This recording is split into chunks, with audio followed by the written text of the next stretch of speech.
মুহূর্তে আমরা আছি আমতার বাক্সিহাট অঞ্চলের একটি প্রত্যন্ত গ্রাম কোটাই গ্রামে, যেখানে একটি মেয়ে আক্রান্ত হয়েছেন থ্যালাসেমিয়া, প্রায় 16 বছর ধরে আক্রান্ত। আজকে প্রতিমা মাইতি তিনি বাগনান কলেজে ইতিহাস নিয়ে পড়াশোনা করছে।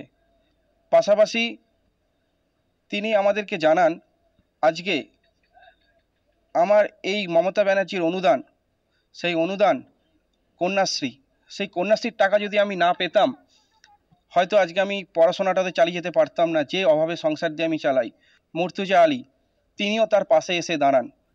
আগে তিনি একজন এক্স প্রধান ছিলেন এখানকার। এখন আমরা যারা জনপ্রতিনিধি, আমাদের প্রত্যেকেরই উচিত যে রাজ্য সরকারের প্রকল্পগুলো, কারণ আমরা প্রত্যেকেই জানি যে ভারতবর্ষের মধ্যে একজনই মুখ্যমন্ত্রী মহিলা, যিনি মহিলাদের ক্ষেত্রে সর্বক্ষণ সময় দিয়ে থাকেন বা সর্বক্ষণ নানা রকম প্রকল্প নিয়ে মহিলাদের দোরগোড়ায় পৌঁছে। তারই মধ্যে বাক্সিহাট অঞ্চলে আপনারা দেখেছেন বা আপনি নিজেও অবগত যে থ্যালাসেমিয়া আক্রান্ত একজন লেখাপড়া শিখছে, অল্প বয়সী মেয়ে, কন্যাশ্রীর টাকা পেয়ে তিনি খুব উপকৃত।